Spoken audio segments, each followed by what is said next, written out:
Bueno, pues buenas tardes, bienvenidos todos al Colegio Notarial de Madrid. Es para nosotros una gran satisfacción la organización de estas jornadas, la segunda, podemos llamar, edición, porque ya tuvimos otras jornadas organizadas en junio del año pasado. Y la satisfacción se debe a un doble motivo. En primer lugar, porque estas jornadas muestran la colaboración entre el Ayuntamiento de Madrid y el Colegio Notarial, porque son organizadas conjuntamente por ambas instituciones. Esa colaboración, además, siempre redunda en beneficio de ustedes, en beneficio de nuestros conciudadanos. Y, de hecho, hoy tenemos el honor de contar con la presencia del delegado de Economía, Innovación y Empleo, don Miguel Ángel Redondo, y de la directora general de Consumo, doña Carmen Rebollo. Y la satisfacción también se debe a que estas jornadas nos permiten a los notarios informarles, asesorarles, que es algo que hacemos habitualmente en las notarías. Les recibimos, les escuchamos, indagamos cuál es su voluntad y con arreglo a su voluntad redactamos nuestros documentos, y además también con arreglo a derecho.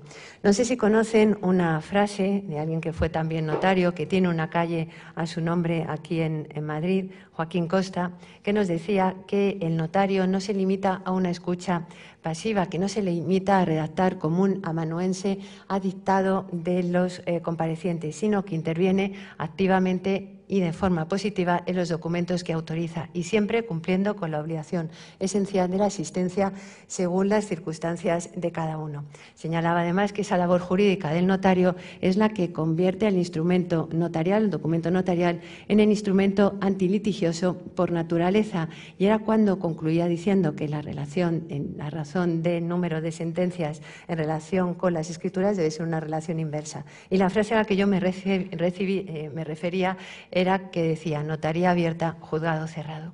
Bueno, pues en estas jornadas los notarios les vamos a asesorar sobre documentos que ustedes pueden firmar en nuestras notarías, todos ellos además de gran relevancia en la trayectoria vital de las personas.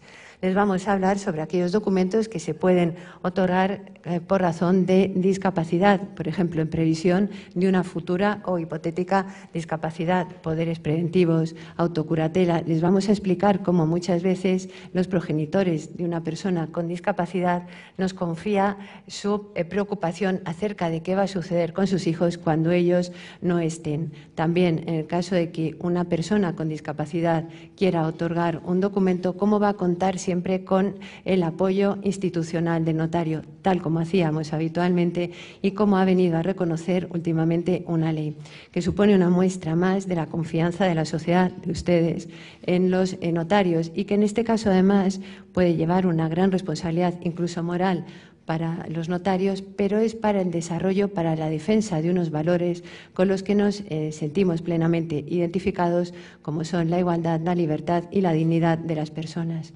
Esta tarde es cuando trataremos con los dos ponentes, dos compañeros notarios, de todas estas materias a las que me he estado refiriendo en materia de discapacidad. Trataremos también de los documentos que se pueden otorgar en garantía patrimonial de las personas mayores, como puede ser la hipoteca inversa, la renta vitalicia, la compraventa, la venta de la nueva propiedad reservándose el usufructo. Yo creo que todos estamos pensando en ciertos anuncios que salen en televisión y en radio. Y es que además otra de las características del notariado español es la preocupación y la sensibilidad respecto de las personas vulnerables, como pueden ser las personas con discapacidad o las personas mayores. De hecho, nuestro último congreso notarial ha tenido como objetivo, como lema, el envejecimiento. Vamos a tratar, como no, del testamento, de qué cláusulas se pueden contener, de la desheredación, las legítimas, qué disposiciones puede tener un testamento para evitar que sus herederos se peleen. Y si surge el conflicto, ya saben lo de no partiste, no reñiste, ¿qué pueden hacer para evitar que ese conflicto se judicialice, que acabe en los tribunales de tal manera que quede destruida absolutamente la relación familiar? Y al hilo de que estamos celebrando también esta semana el Día Europeo de la Mediación, también les diré que cláusulas que puede contener el testamento es la cláusula de mediación, arbitraje y que en el Colegio Notarial de Madrid tenemos la Fundación Notarial Signon, que es el primer centro integral de mediación y arbitraje. Vamos a tratar de la que yo considero que es la operación económica más importante de una persona, la compraventa de la vivienda, cómo les asesorarán los notarios respecto de la compraventa, respecto de las arras, y está también aquí el ponente que tratará de esa materia. También en el caso de que sea una compraventa con financiación, que no es nada extraño, que se compre con hipoteca, les hablaremos de un documento que hay que firmar previamente a la hipoteca, un acta que se ha considerado como la piedra angular del proceso de contratación hipotecaria. En ese acta, los notarios vamos a controlar que el prestatario, la persona que recibe el préstamo, ha recibido por parte del banco toda la documentación necesaria, que cumple todos los requisitos legales, incluso la transparencia material, y se recibe el asesoramiento jurídico por parte del notario. Y trataremos, por fin, de algo que a lo mejor suena un poco más extraño, la jurisdicción voluntaria, pero que la jurisdicción voluntaria al final es que los notarios podemos casar, podemos divorciar, separar, se puede tramitar ante notario el expediente matrimonial, otros expedientes que tienen distintas finalidades, como puede ser, por ejemplo, que el heredero, al aceptar la herencia, no responda de las deudas de la persona fallecida, o un procedimiento que llamamos el monitorio notarial para reclamar deudas, y otros procedimientos y expedientes que tienen como finalidad la tutela de ciertas materias, ciertas reclamaciones, de tal manera que el ciudadano puede optar por acudir a la vía judicial o a la vía notarial, y si opta por la vía notarial se va a beneficiar de alguna de las ventajas de esa vía, como es la celeridad, la mayor eficacia y también el asesoramiento notarial. Y voy ya terminando, reiterando mi agradecimiento al Ayuntamiento por la organización de estas jornadas, mi bienvenida a todos ustedes, y me permito terminar también con una recomendación. Disfruten, aprovechen estas jornadas, pregúntenos. Eso sí, no les vamos a poder resolver casos concretos porque para eso necesitamos ver documentación previa, pero estaremos encantados de atenderlos en nuestros despachos.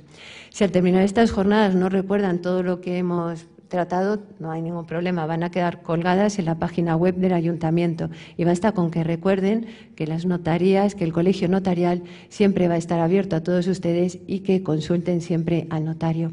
Y sin más prolegómenos, cedo ya la palabra al delegado de Economía, don Miguel Ángel Redondo.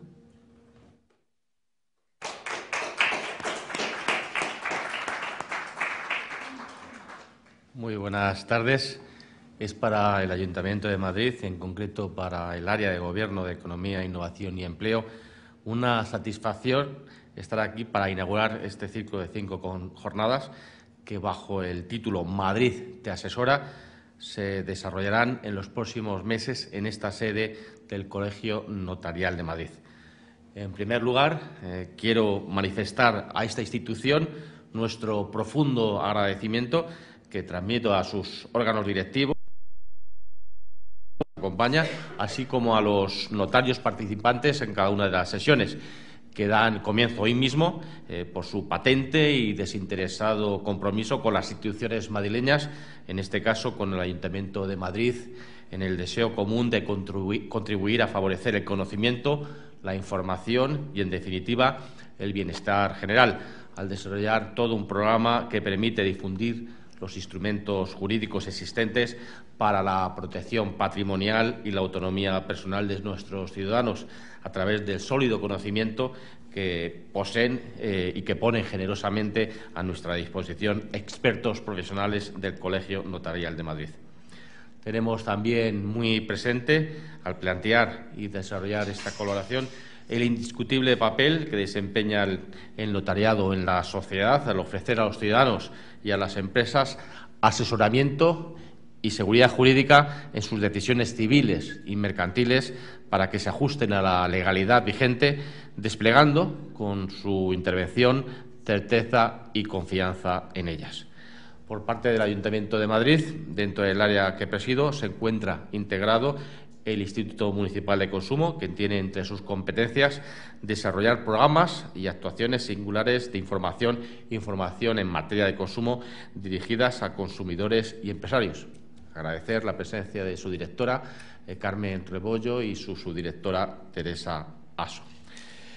De modo que entre y en interés de ambas instituciones se desarrolla este ciclo de jornadas Madrid te asesora, que amplían una primera experiencia que ya tuvimos en junio pasado, con 2 jornadas que tuvieron una excelente acogida de público y que tiene su marco contextual en el programa municipal de actuaciones que estamos desarrollando para promover entre las personas consumidoras la información en materia de educación financiera y de gestión de economía personal y familiar. Acción divulgativa y formativa singular que nos pusimos como uno de nuestros objetivos específicos para este mandato del Ayuntamiento de Madrid.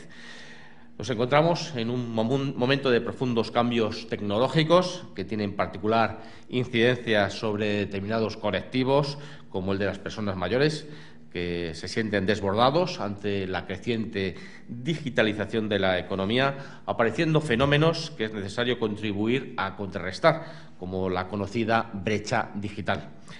De este modo, nuestro compromiso, que es general con toda la ciudadanía, ha de verse reforzado con nuestros mayores, pero en general con todos aquellos colectivos o personas que se encuentran en una situación de vulnerabilidad social o económica, todo ello en línea con los criterios prioritarios que establece la Agenda Europea del Consumidor. Y en esta línea me gustaría destacar muy brevemente que en el Ayuntamiento de Madrid hemos puesto en marcha numerosas iniciativas que alcanzan a la formación en la escuela, con la impartición de 50 talleres en 2021 y 58 en 2022 sobre gestión de la economía personal o familiar, o la producción de más de 90 microvídeos de educación financiera, así como la constante divulgación que efectuamos a través de nuestras redes sociales y de nuestra página web corporativa y campañas en mobiliario urbano. También hemos impartido un total de 48 sesiones formativas sobre operaciones bancarias y acceso a banca digital en centros municipales de mayores, repartidos por todos los distritos y en colaboración con las asociaciones de consumidores. Entre estas iniciativas emprendidas se incluye también la colaboración con otros órganos o instituciones, como está en este caso el Colegio Notarial de Madrid, o con las actuaciones que hemos iniciado para promover la ciberseguridad en las compras u operaciones por Internet. Refiriéndome en concreto a la aprobación y selección de temas que hemos acordado para este ciclo Madrid te asesora, una de las cosas que pretendemos es reforzar nuestro compromiso con las personas mayores, en particular ante el que es, sin duda, uno de los retos de las sociedades modernas, el envejecimiento. Por un lado, es frecuente en las últimas etapas de la vida que se produzca una merma en la capacidad física o cognitiva que condiciona el ejercicio de la capacidad de obrar de las personas con discapacidad, y, por otro lado, el hacerlos mayores, que es una preocupación fundamental, es contar con recursos suficientes para tener una calidad de vida adecuada. Por eso, en las distintas sesiones se ofrecerá asesoramiento de expertos profesionales, tanto en el ámbito patrimonial como en el de la autonomía personal, y se tratarán temas en los que los notarios son expertos, como los relacionados con la sucesión, la renta vitalicia, con la vivienda y las hipotecas, y adicionalmente los que tienen que ver con la autonomía de las personas, como el testamento vital o los poderes preventivos. Comenzamos este ciclo con la sesión de hoy, en la que van a tratar los instrumentos jurídicos existentes para garantizar la autonomía en la discapacidad. En las siguientes se abordarán temas sobre la salvaguarda del patrimonio en la vejez, la importancia de otorgar testamento, la compra de la vivienda y la jurisdicción voluntaria. Les invito a una consulta más detallada del programa del ciclo de jornadas disponibles dentro de los contenidos de consumo de la página web corporativa www.madrid.es/consumo o a través de la página web del Colegio Notarial de Madrid, que está abierta la inscripción a cada una de las sesiones. Confío plenamente en el éxito del ciclo, en el interés que despertará en el público, y concluyo felicitando a ambas instituciones por esta iniciativa de colaboración que así se concreta en beneficio de nuestros conciudadanos. Declaro inaugurado el ciclo Madrid te asesora y muchísimas gracias a todos.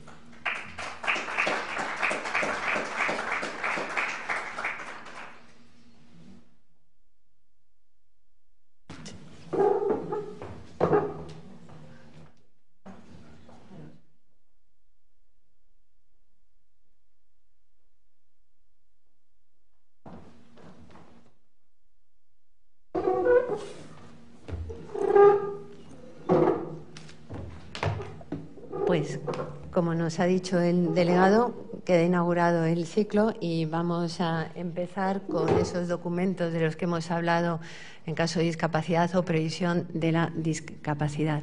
Y para ello contamos con dos notarios de Madrid, que son Alfonso Madridejos y Manuel Lora Tamayo, que son auténticos expertos en esta materia. De verdad, les recomiendo que presten atención y que disfruten. Y os cedo la palabra. Muchas gracias. Vale. Muchas gracias, Conchita.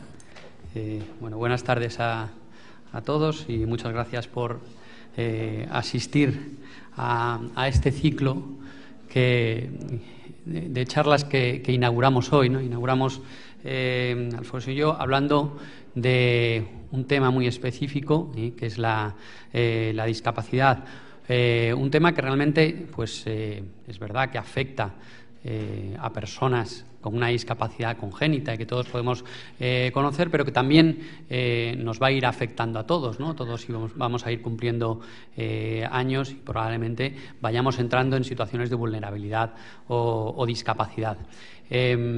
Bueno, vamos a tratar de hacer esta charla de una forma, pues, lo más divulgativa posible, ¿no? Sin muchos tecnicismos, ¿no? Y sin perjuicio de que luego puedan ustedes preguntarnos. Voy a introducir yo un poco el concepto de discapacidad y cómo apreciamos a día de hoy la discapacidad, y luego hablará Alfonso sobre un poco lo que es la propia discapacidad, ¿no? Qué instrumentos se pueden utilizar para prevenir o para establecer alguna regulación de la propia discapacidad, y concluiré yo hablando de la discapacidad de personas familiares o hijos, otras personas que tengan una discapacidad, sobre determinados instrumentos de protección o incluso para el ejercicio de la propia capacidad jurídica de las personas con discapacidad. Pues bien, la discapacidad, como les decía, introducimos un poco, bueno, pues ha tenido una evolución importante desde un tiempo hacia acá, ¿no? Desde la consideración de una persona con discapacidad como a alguien del que había que avergonzarse, incluso esconderlo desde hace bien poco, a que estas personas con discapacidad hayan ido pudiendo participar en la sociedad, ¿no? Hemos visto cómo pues cada vez salen más, ¿no? En cómo pueden estudiar, cómo pueden ir incorporándose a determinados ámbitos laborales, ¿no? La ONU en el año 2007 pues dictó una convención en la que se hablaba de los derechos de las personas con discapacidad y cómo había que irles dando participación en la sociedad, cómo había que ir eliminando determinadas barreras que impedían a esas personas ejercitar sus derechos, ¿no? Todo eso ha ido evolucionando y en el año 2021 esa legislación se ha plasmado en España a través de una ley que ha modificado y que ha dado mucha más participación a las personas con discapacidad. Desde luego, ya a las personas con discapacidad pues se les atendía y tenían participación en determinados documentos. Desde luego, en la discapacidad física no había ningún problema, ¿no? Sin perjuicio de determinados instrumentos de apoyo en el que pues a veces incluso pues traductores en lenguaje de signos o alguna utilización de tablets o de algunos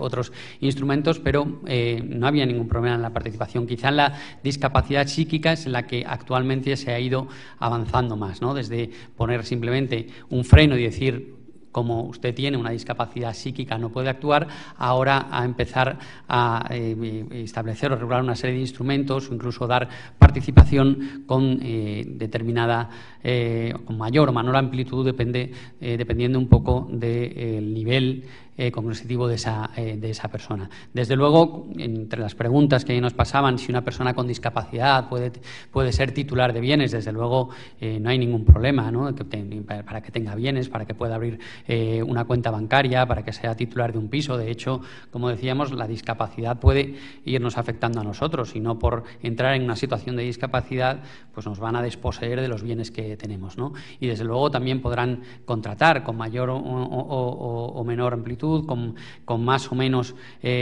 apoyos según su discapacidad, ¿vale?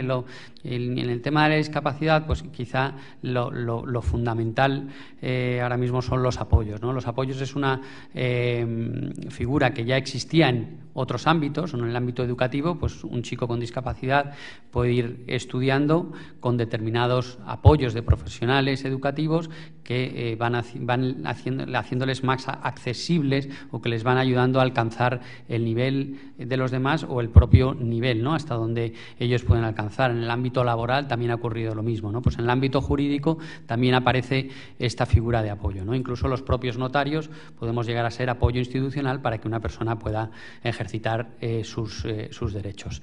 Bueno, sin más, después de esta breve introducción relativa a la discapacidad y su evolución, pues paso la palabra a Alfonso para que pueda comentarnos sobre la regulación de instrumentos sobre la propia discapacidad. Pues muy bien, gracias Manuel. Buenas tardes, bienvenidos, gracias por venir. Insisto en la línea que ha dicho Manuel Lora, que vamos a intentar hacer esto, no es entretenido, pero por lo menos que no sea demasiado técnico, que sea divulgativo, y si quieren preguntar algo, si quieren interrumpirnos, pues encantados. La ley de 2021 es una ley fundamental en esta materia porque supone un vuelco en el planteamiento. Evidentemente, ya en los últimos años había habido una evolución importante en favor de intentar que el discapacitado pudiese hacer el mayor número de cosas posibles. Pero bueno, lo cierto es que el planteamiento del siglo XIX, del siglo XX, todavía estaba muy presente en nuestra legislación.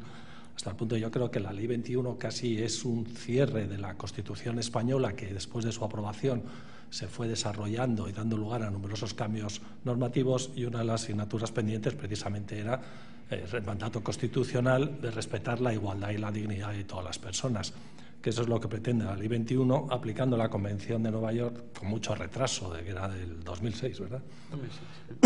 Entonces, dentro de lo que es el cambio de la ley hay dos temas fundamentales. Lo primero es a lo que se refería Manuel, que es la idea que persigue la ley de que ya no podemos hablar de incapacitados, no podemos hablar ni siquiera personas con capacidad modificada. Lo que se trata es de capacitar al discapacitado. Lo que se trata es de una persona que tiene un problema para actuar, que tiene algún impedimento, que puede ser físico o, sobre todo, en el caso que estamos estudiando, puede ser fundamentalmente psíquico, que esa persona pueda desarrollar su plan de vida, pueda reactuar por sí mismo, pueda decidir lo que es conveniente para él, en su caso, eliminando los obstáculos que pueda encontrar a través de los famosos apoyos que decía Manuel. Es verdad que a veces la gente, cuando explicas esto, dices, bueno, todo esto es como un cuento de hadas, pero yo tengo un hijo que nació con una incapacidad severa, o mi padre tiene un Alzheimer y no sabe ni cómo se llama, o es una persona que está en coma, no puede manifestarse. Y eso es verdad, hay casos extremos donde estas ideas que vamos a desarrollar aquí pues no se pueden aplicar porque esa persona tiene una falta absoluta de capacidad natural, no puede manifestar su voluntad y no puede formarla. Eso es cierto, pero también es cierto que la regulación de la discapacidad, lo que antes se llamaba incapacidad, precisamente estaba planteado en estos supuestos extremos, y lo que se hacía es extender estos supuestos extremos a todos los casos de la discapacidad. Y la ley lo que está haciendo es todo lo contrario, la ley está haciendo es reconocer lo que es la realidad, lo que es la complejidad de la vida, que no todo es blanco y negro. Hay una escala cromática, una escala de grises, donde puede haber personas con capacidad natural absoluta que no necesitan ningún apoyo, puede haber casos extremos de personas que no pueden actuar por sí mismas, que tienen que ser sustituidas por un representante, pero entre eso la gran mayoría de las personas que tienen algún tipo de discapacidad tienen una discapacidad limitada, tienen algún problema, algún impedimento que puede ser superado para que pueda actuar. Tanto en el caso de las discapacidades congénitas, la gente que sufre con algún problema cognitivo que puede ir mejorando a través de un desarrollo de una educación adecuada, problema que tiene enfermedades mentales que hace que en algún momento de su vida pueda actuar correctamente o con plena libertad y otros necesiten apoyos, o lo que todos sabemos, el caso de los mayores, donde es un proceso, puede haber un proceso tras un proceso muy largo donde la persona puede ir perdiendo sus capacidades, pero puede todavía seguir actuando con esos apoyos necesarios. Entonces yo creo que es muy importante esa graduación de que cada caso es distinto, las posibilidades en cada caso son diferentes y lo que hay que hacer es buscar el supuesto concreto para una cosa que nos gusta mucho a los notarios decir, que nosotros hacemos trajes a medida. Lo que se trata es siempre buscar las soluciones para cada persona en sus circunstancias y según sus posibilidades. Y luego, otro aspecto fundamental de esta regulación es la importancia que se da a la voluntad de las personas. Aquí, en cierta forma, esa idea del Estado tuitivo que tenía que regularlo todo a través de un juez que sustituía a los padres, que sustituía al incapacitado y decidía por él, eso ha desaparecido absolutamente. Ahora lo que prevalece es la voluntad de los interesados. En primer lugar, la voluntad del discapacitado y, en segundo lugar, la voluntad de las personas que están más próximas. O sea, hay un proceso importante de desjudicialización, hay un proceso de se desplaza el centro de gravedad de los juzgados a la sociedad, a las personas.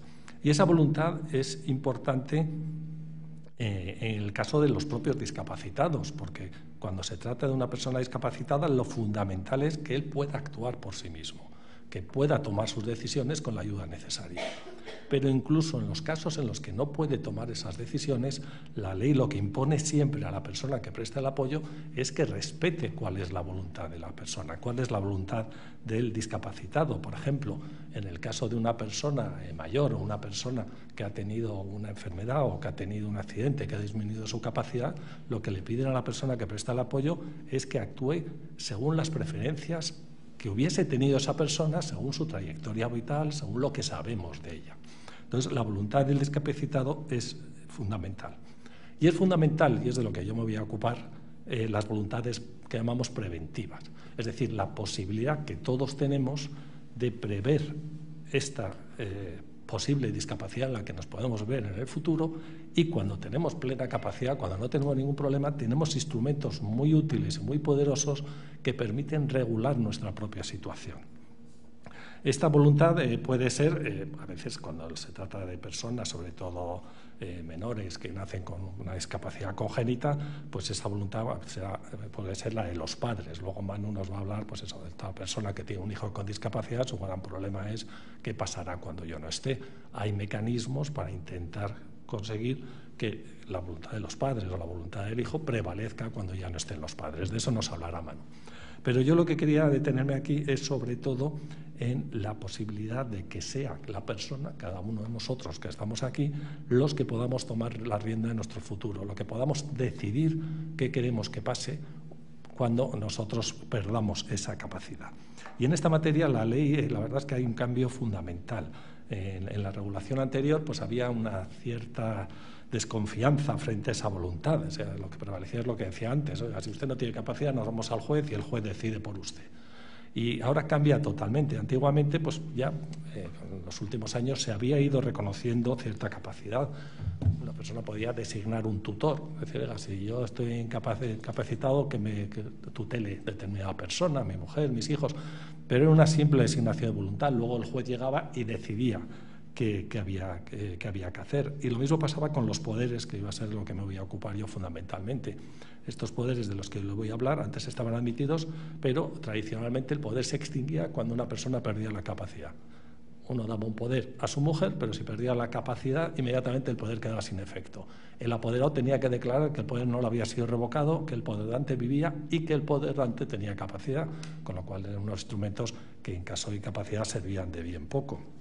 Luego ya se permitió que estos poderes conservasen la vigencia hasta la incapacitación. Es decir, bueno, pues aunque pierda la capacidad sigue valiendo hasta que intervenga el juez y ya lo incapacite. Y luego ya en la tercera etapa lo que se hizo es decir que el juez decidiría sobre si estos poderes valían o no.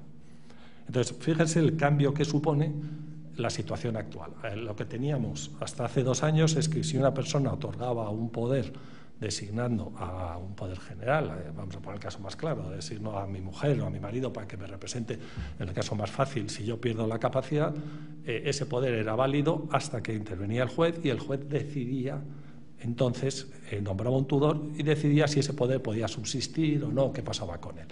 Ahora la situación es radicalmente distinta. Ahora lo que prevalece en todo caso son las medidas de apoyo voluntarios. Lo que haya decidido la persona que quiera que se haga con él prevalece en todo caso. Y si la persona ha hecho un poder o ha nombrado una tutela, o ha tomado unas disposiciones, y esas disposiciones son suficientes, no es que el juez decida, es que el juez no interviene. Lo primero que tienen que hacer los jueces y letrados de la Administración de Justicia cuando se plantean un supuesto de discapacidad es consultar el registro civil para comprobar si esa persona ha establecido alguna medida. Y si ha establecido alguna medida y esa medida es suficiente, se acaba el procedimiento y el juez no tiene que intervenir. Entonces, creo que eso es muy importante porque nos da a todos, y yo les animaría a que cuando les estoy hablando piensen en ustedes mismos. Veo que aquí hay gente muy joven, hay gente mayor, pero es que no es una cuestión de edad, es algo que a todos nos puede pasar a nosotros, nos pueden pasar a nuestros padres. Entonces, la ley nos está dando unos instrumentos muy poderosos, pero también nos está dando una gran responsabilidad. Muchas veces, pues yo cuando viene la gente a hacer testamento, pues a cierta edad la gente piensa ya que hay que testar. Digo, pues sí, cada uno dentro de su trayectoria vital piensa que todo va a ir con una pauta más o menos establecida, se va a jubilar, luego va a vivir 20 años, se va a morir. Bueno, pues la gente normalmente piensa en su jubilación, piensa en su renta y luego piensa cuando me muera qué pasa con mis hijos.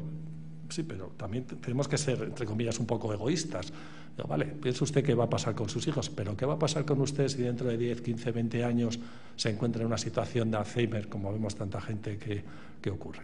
Entonces, yo creo que cuando una se afronta su futuro y se plantea el testamento y se plantea su pensión, yo creo que es muy, muy importante, más incluso que el testamento, plantear la posibilidad de que esto nos pueda ocurrir, que es algo muy común porque está afectando a unas estadísticas muy altas de la población, y el poder contar con este tipo de instrumentos, que además estamos hablando de documentos baratos, cuestan, no sé, como una entrada de fútbol, 100 euros, sí, pero la diferencia... Sobre todo la alternativa es ir a un procedimiento judicial para que a uno le nombren, con lo cual abogados, procuradores, tiempos y sobre todo que puede que no sea la persona que uno quiera que le representa. Perdón, Alfonso. No, sí, interrúmpeme todo lo que quieras. Es verdad que incapacitar, aunque ya no se habla de incapacitar, se habla de medida de apoyos, pero el procedimiento tradicional de declaración de la discapacidad pues es bastante traumático, porque primero tienes que pedir una especie de denuncia contra tu padre, contra tu mujer.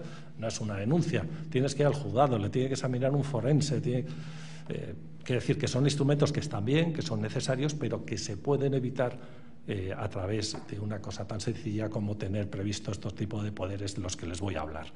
Son poderes baratos, tienen sus problemas, tienen sus peligros, pero tienen muchísimas ventajas. Entonces yo creo que uno de los mensajes que los notarios estamos transmitiendo es que cuando uno quiere responsabilizarse de sí mismo, debe pensar no solo en el testamento, no debe pensar solo en su pensión, sino también en la posibilidad de encontrarse en una de estas situaciones.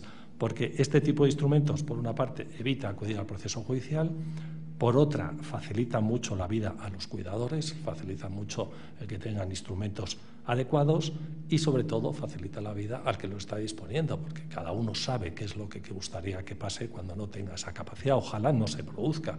Es como los seguros de vida, ¿no? Ojalá no es un dinero muy bien malgastado cuando hace un seguro y no tiene que utilizarlo.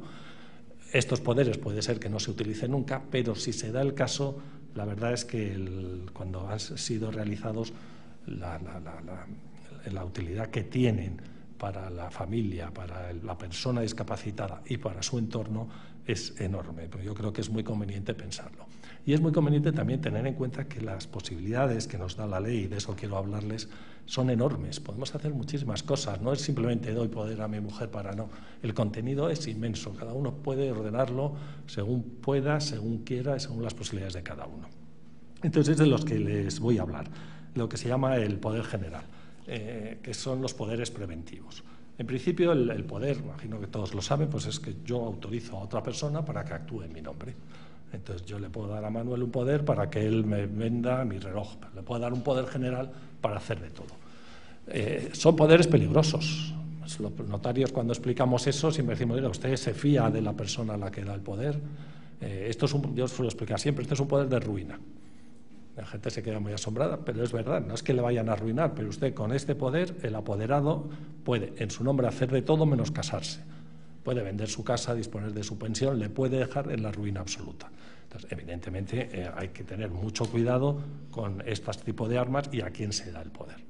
Pero, por otra parte, también es verdad que hay que tener en cuenta que si usted no lo tiene y no puede disponer por usted, nos podemos encontrar con un periodo transitorio donde cualquiera puede abusar de su situación, de su patrimonio, y donde puede transcurrir un periodo largo hasta que se acuda al juez, y luego el juez va a tener que buscar a alguien también a quien darle esas facultades, con lo cual yo creo que, teniendo en cuenta las precauciones que vamos a ver y dependiendo de las situaciones de cada uno, claro, no es lo mismo cuando te viene a hacer un poder un señor que te dice que está felizmente casado desde hace 50 años, que confía en su mujer y que tiene 3 hijos maravillosos, que cuando viene una persona que dice, pues yo estoy solo, no tengo hermanos, no tengo parientes, las soluciones son distintas. Lo primero, los poderes se basan en la confianza.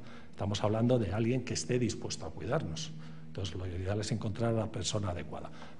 Hay que tener cuidado con los riesgos que suponen los poderes generales, pero por supuesto son un instrumento muy, muy útil. Estos poderes es importante, hay que hacerlo siempre en documento notarial. No valen si no se hace en escritura pública. No es como el testamento, que se puede hacer a mano, uno puede dejar instrucciones, no. Cualquier cosa que no haya pasado por notario, la ley considera que es una materia tan importante y que además va a producir efecto cuando uno ya no tiene posibilidad de manifestar la voluntad, que tiene que hacerse siempre ante notario. Y tiene que inscribirse también al registro civil, aunque de eso se encarga el notario. Mi consejo, ¿cuál sería? Pues piensen si necesitan hacer un poder, vayan al notario que tenga más cerca, cuéntenle su situación, porque les van a hacer un traje a medida. Dentro de este traje a medida podemos hablar de 2 tipos de poderes. El poder normal, que es el que se suele dar, el poder de ruina del que estoy hablando, donde una persona le da ya, pongamos el caso, a su mujer, a su marido, a su hijo, un poder que le permite actuar ya. ¿De acuerdo? Suele ser el poder habitual dentro de un entorno familiar, pues normalmente es un poder recíproco entre el marido y la mujer. Es verdad que son esos poderes que a veces vemos que ha habido una separación y que el marido lo ha utilizado para arruinar a la mujer, que el hijo o mal hijo lo ha utilizado para hipotecar la casa. Es verdad que son problemas que pueden plantearse, pero frente a eso, en la inmensa mayoría de los casos, son poderes que se dan entre personas que tienen absoluta confianza, que se lo dan recíproco, que no excluyen en absoluto la capacidad del que lo da. El que lo da puede seguir actuando y puede revocar el poder siempre que quiera. Y lo que se hace es añadir una cláusula de subsistencia, es decir, oiga, yo quiero que este poder que estoy dando ya y que funciona ahora siga funcionando incluso si yo pierdo la capacidad. Eso sería el poder más normal, pero, insisto, como puede producir efectos ya, yo creo que es importante dárselo a personas de mucha confianza o establecer mecanismos, pues, por ejemplo, darlo, pero tener la copia uno controlado en casa hasta que no necesite dárselo al apoderado para que no lo pueda utilizar. Y luego está la otra figura que se usa menos, pero que yo creo que cada vez puede tener más importancia, sobre todo si no tenemos claro que queremos dar ya facultades tan importantes a esa persona, si pensamos que solo queremos dar esas facultades si surge la discapacidad, que son lo que llamamos los poderes preventivos puros. O sea, son poderes preventivos, que es una figura útil en el sentido de que el poder se da solo para el caso de que yo esté discapacitado. Eso quiere decir que mientras yo esté bien, ese poder no lo va a poder utilizar nadie, no va a estar vigente. ¿Cuándo cobra vigencia? Cuando surge la necesidad que justifica el poder. Ahí, pues bueno, hay problemas técnicos, porque claro, no basta con decir, oiga, quiero que este poder produzca efectos cuando se produzca discapacidad. Claro, primero hay que entender cuándo se va a producir esa discapacidad, cuando pierda totalmente la capacidad, cuando no pueda expresar la voluntad, cuando esté en una situación intermedia. Bueno, todo esto hay que matizarlo. Y sobre todo, si el poder dice que comienza a producir efectos cuando empieza la discapacidad, habrá que determinar de alguna forma concreta cómo se acredita que se da esa situación. Simplemente quiero exponer un poco la variedad y la causística que se puede plantear. Bueno, pues se puede hacer muchas cosas. Se puede decir que el poder produzca efecto cuando lo diga una tercera persona, o que el produzca efecto cuando un médico certifique un grado de discapacidad determinada, o lo que yo creo que es más útil, decir que el poder produce efecto cuando a través de un notario, después de examinar al poderrante, viendo los informes, el notario diga que efectivamente se dan las circunstancias para que se produzca el poder.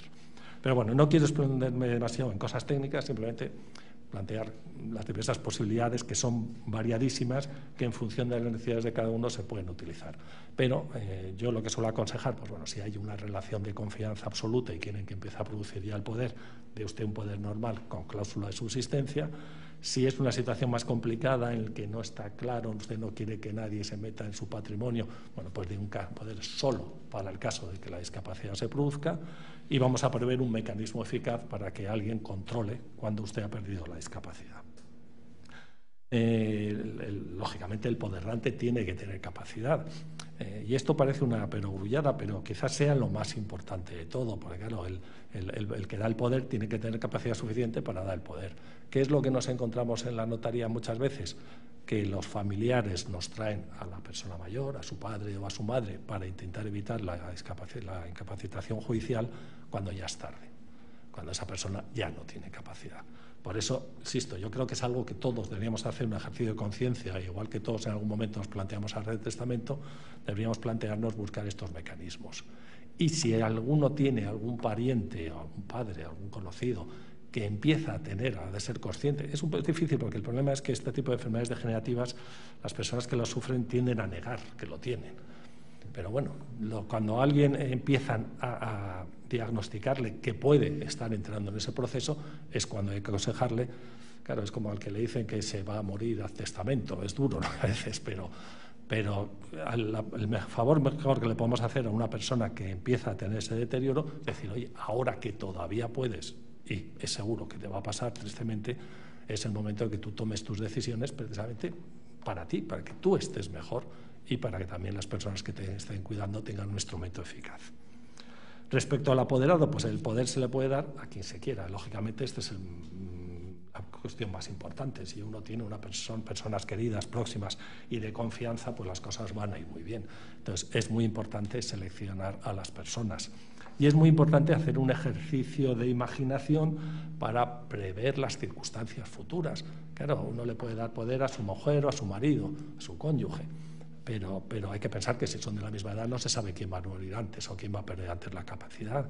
Entonces conviene siempre pues, incluir a los hijos o incluir a sobrinos, incluir a gente más joven, nombrar a una persona y prever una sustitución. Depende también de la relación de confianza, se pueden nombrar a varias personas para que actúen solidariamente, es decir, que cualquiera de los nombrados puedan actuar. Pero si hay cierta desconfianza o la relación entre ellos no es la ideal, pues a lo mejor se puede establecer un sistema más complicado de actuación. Pueden ser mancomunados, que actúen todos, lo que es muy frecuente en familias numerosas. Oye, pues si son 5 hijos, se lo doy a los 5 hijos, pero que como mínimo actúen 2 o 3, o que hasta una cantidad puedan actuar cualquiera, pero si se trata de vender o si se trata de hacer algo importante, que tengan que actuar 2 o 3. Y yo creo que también habría que pensar, y es algo que la sociedad tendrá que ir desarrollando, y yo creo que aparecerá qué pasa cuando no existen esas personas de confianza en este entorno. Entonces, hombre, porque claro, al final el cuidador es fundamental. Si todos tenemos unas personas, unos hijos, un marido, una mujer, un cónyuge, alguien, un amigo que nos va a cuidar, pues tendremos mucha suerte, pero hay gente que desgraciadamente no lo tiene. Y estas herramientas siguen siendo útiles. Es más, estas herramientas son mucho más útiles en esos casos, porque por la fuerza de las cosas, las personas que nos quieren nos van a cuidar, pero el que no tiene tan seguro que tenga esas personas es el que más debería preocuparse por estas cosas. Entonces yo creo que aquí habría que pensar en la posibilidad, pues por ejemplo, de designar a personas de confianza, pero establecer mecanismos serios de control. O recurrir, ¿por qué no?, a personas jurídicas, a entidades. No tiene por qué ser una persona, y a lo mejor no conozco a nadie, pero puedo designar a la Fundación Signum o a una fundación que deberán surgir, y yo creo que irán surgiendo, entidades especializadas, e incluso profesionales que pues retribuidos, abogados que por un precio se encarguen de cuidarse de nosotros, o personas que lo hagan altruistamente, o designar a una persona y establecer mecanismos de control mucho más ágiles que acudir al juzgado. Quiero decir, aquí las posibilidades que se nos abren son inmensas. La sociedad yo creo que tendrá que ir proporcionando esos recursos a quien no tiene tan fácil porque no tiene un entorno familiar, pues es una persona que no tiene hijos y que su cónyuge tiene ya una discapacidad. Y dice, oye, ¿qué me pasa a mí si yo lo tengo? Yo tengo dinero, tengo un cierto patrimonio, pero necesito a alguien que lo administre, a alguien que lo cuide. Todas estas soluciones, insisto, se trata de anticiparnos, de plantear cuál es la situación, de hablar con nuestro notario y buscar cada uno las soluciones, que a veces puede ser muy fácil, pues le dejo el poder a mis 5 hijos, o a veces puede ser complicadísimo porque tengo que buscar una institución o un profesional con una retribución, con un control. Es decir, las posibilidades son inmensas, pero hay que pensarlo y hay que valorarlo. Y lo mismo pasa con el contenido del poder. El contenido del poder puede ser amplísimo. No se trata simplemente de decir que nos represente en la vida jurídica. El contenido del poder, la ley tenía por aquí, no quería hacer más muy técnicas, pero por ejemplo el código lo que dice es que el poderante podrá establecer, además de las facultades, es decir, qué cosas puede hacer, puede establecer medidas u órganos de control, que es de lo que estábamos hablando antes, con instrucciones para el ejercicio de las facultades, salvaguardas para evitar abusos, conflicto de intereses o influencias indebidas, mecanismos y plazos de revisión de las medidas de apoyo, siempre para garantizar el respeto, la voluntad, deseos y preferencias. Es decir, aquí no se trata tanto del poder típico que yo doy a alguien para que actúe en mi nombre, sino que se trata de regular mi propia discapacidad y regular todas las situaciones. Primero, quién me va a representar, pero cómo le va a hacer. Por eso ese poder debe ser mucho más amplio o más específico también en cuanto al contenido de lo que es un poder normal. Puede ser un poder general, amplísimo para hacer de todo, pero aparte de los temas jurídicos, debe incluir también los temas personales.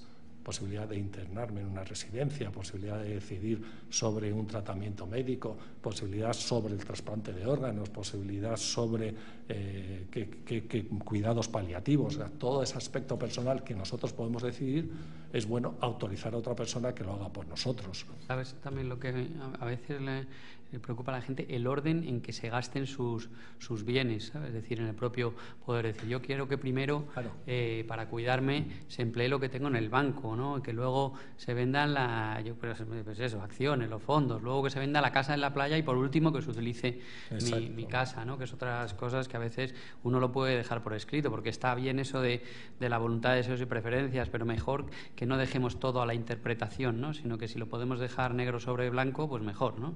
Claro, es que era un poco la tercera fase, pues yo siempre digo, hay tres fases, hay tres contenidos.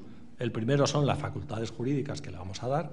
Habrá que valorar, pues si quiero que pueda hacer donaciones o hacer hipotecas, se pueden excluir determinados actos, se puede hacer más amplio, autorizar la autocontratación, eso es un tema técnico, si el apoderado puede intervenir en negocios que a él le afecten personalmente, pues depende de la confianza. En segundo lugar, estaría todos estos, dar la facultad de tomar estas decisiones personales, tratamientos médicos, instrucciones previas, datos personales, datos en Internet, por ejemplo, temas de confidencialidad.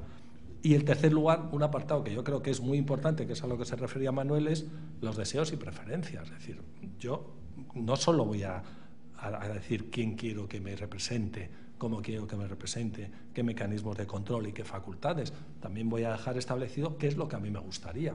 Y ahí podemos distinguir siempre, yo siempre distingo, distinga lo que es órdenes y deseos. Es decir, al que lo haga, que tenga que hacerlo así, que primero venda la casa, o vamos a ser realistas. A mí me gustaría esto, pero que hagan lo que quieran. Estamos hablando de cosas muy importantes. ¿Dónde quiero vivir? Es que gente dice, yo no quiero bajo ningún concepto que se venda mi casa, a ser posible que viva allí, o al revés, a mí que me lleven a una residencia y que no den la lata. Ese tipo de preferencias, ¿quién quiero que me cuide? ¿Qué tipo de actividades quiero? Quiero que me lleven a un centro de día, pero a veces son cuestiones un poco escabrosas para una persona que está plenamente y que no se encuentra en esa situación, pero a todos nos puede ocurrir. Entonces, estos documentos, lo que quiero transmitirles es que son instrumentos muy, muy potentes, que son muy eficaces, que excluyen absolutamente la libertad, la actuación judicial, que permiten tener un contenido amplísimo, que debe adaptarse por parte del notario al que ustedes acudan a las necesidades de cada uno, pero que son instrumentos sumamente eficaces que nos permiten protegernos a nosotros, hacer las cosas más fáciles a nuestros cuidadores y que, en cierta forma, pues la ley está declinando la responsabilidad en cada persona. Luego que ya es cuestión de cada uno de hacerlo, ¿no? Es un poco como el testamento. En España hay muchísima tradición de hacer testamento. Si uno no hace testamento, no pasa nada. Pasa a las personas que dice la ley. Si uno no hace uno de estos poderes, no pasa nada. Ya habrá un proceso de discapacidad, ya habrá un juez que tenga que decidir por nosotros. Pero la ley nos da la posibilidad de decidir y establecer instrumentos muy eficaces. Con lo cual yo les animaría a que se piensen cada uno su situación personal, la situación de sus seres queridos y que tengan en cuenta que pueden tener un instrumento muy útil que tiene que adaptarse siempre a sus necesidades y que pasa porque la ley exige el instrumento público.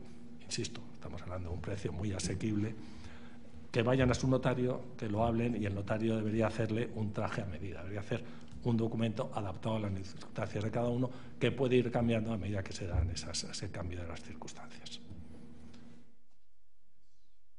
Muy bien. Sí, sí.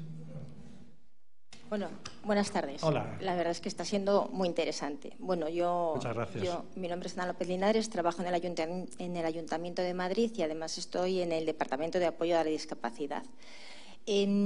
Lo que están planteando realmente es la discapacidad sobrevenida, es decir, porque estamos hablando de los mayores que estamos llegando. Sí, pero nada, claro. Y ahí terminamos todos. De la congénita iba a hablar yo ahora. Claro, habíamos planteado dentro del esquema hablar de lo... ¿Quieres esperar? Porque, fenomenal, porque sí. Yo voy a hablar de la congénita. Claro. Fenomenal, muy bien. Alfonso ha hablado de la sobrevenida. Yo estaba hablando sobre todo de la sobrevenida, de lo que nos podemos anticipar. Manuel, la idea es que hable de lo que pueden hacer los padres, los familiares cuando es originaria, sí.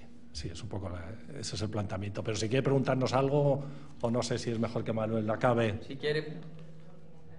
Vale. Bueno, venga, pues entonces le dejamos a Manuel. De la discapacidad congénita, ¿no?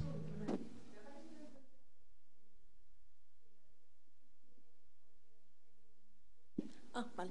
Que había que inscribir el poder en un registro civil. ¿Para eso tiene que ser válido o no? ¿Cómo? No es un requisito de validez. En cualquier caso es un trámite que lo hace el notario. El notario, cuando hace el poder, tiene obligación de enviarlo al registro civil. Lo exige la ley, pero es una inscripción sui generis. Primero, el poder es válido en el momento que se otorga, se inscriba o no.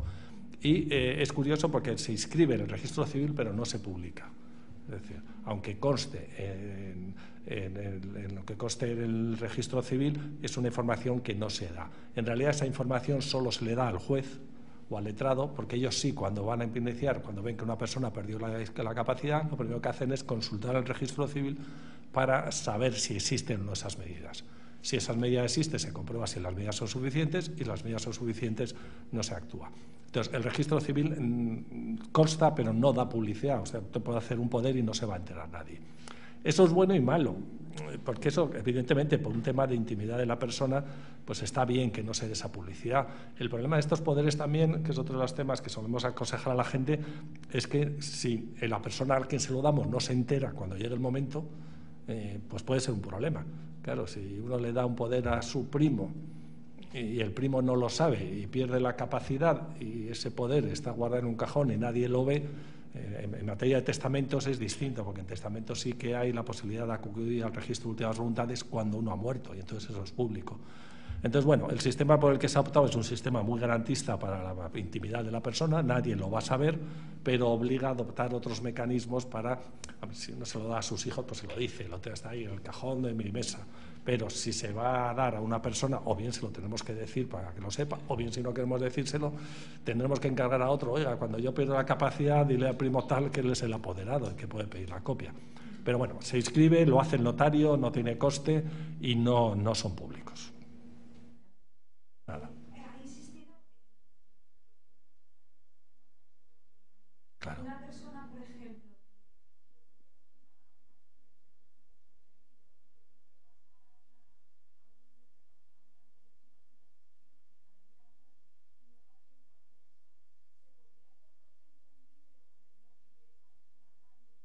No. En el caso que me está diciendo, la verdad es que, bueno, claro, sí. Sí, bueno, nosotros somos conscientes, vamos muchas veces a las casas a hacer estos poderes, o a los hospitales, porque te avisan. Yo el jueves pasado, estuve haciendo un testamento por la mañana a un señor que murió por la tarde, ¿no? Hombre, mejor evitar eso, ¿no? Porque puede ocurrir que ya no sea posible. En el caso que me dice, si ese señor muere, pues no pasa nada, bueno, no pasa nada, pobrecillo, ¿no? Pero el poder ya no va a producir efecto, porque el poder eso produce efecto en vida. Pero es verdad que si esa persona no puede dar el poder y durante la operación se queda en coma, por ejemplo, pues sería una pena. Entonces, bueno, hay que intentar adelantarse, pero la ley considera que son medidas tan importantes que exige que deban constar en documento público. Otra cosa es que esa cosa que pueda escribir, lo pueda utilizar el juez, se le pueda llevar luego al juez para que tenga en cuenta lo que este señor quería, lo que esta señora quería. Pero la utilidad de hacerlo y de no tener que ir al juez no la conseguiríamos. Hay que intentar adelantarse siempre.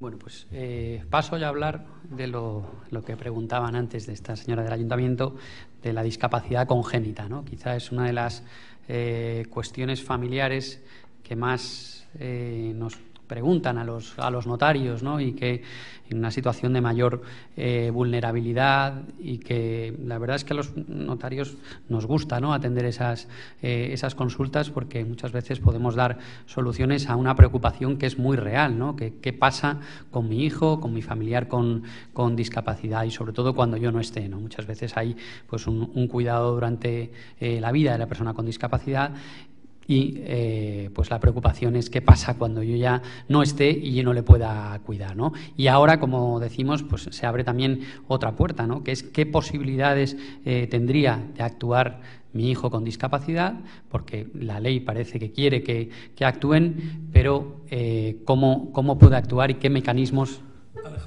vale, y qué mecanismos de protección podríamos utilizar, ¿no? Entonces, el mecanismo más potente a la hora de determinar qué es lo que quiere uno para su hijo con discapacidad quizás es el testamento, ¿no? A través del testamento, los padres o los familiares de una persona con discapacidad establecen qué bienes, qué recursos y qué mecanismos de ayuda o de protección quieren dejar a su hijo con discapacidad. Hay diversas herramientas, ¿no? Como decimos, la verdad es que cada familia es un mundo, cada discapacidad es distinta, y como decía Alfonso, el traje a medida que se hace respecto de los poderes preventivos, pues también lo hacemos en el testamento.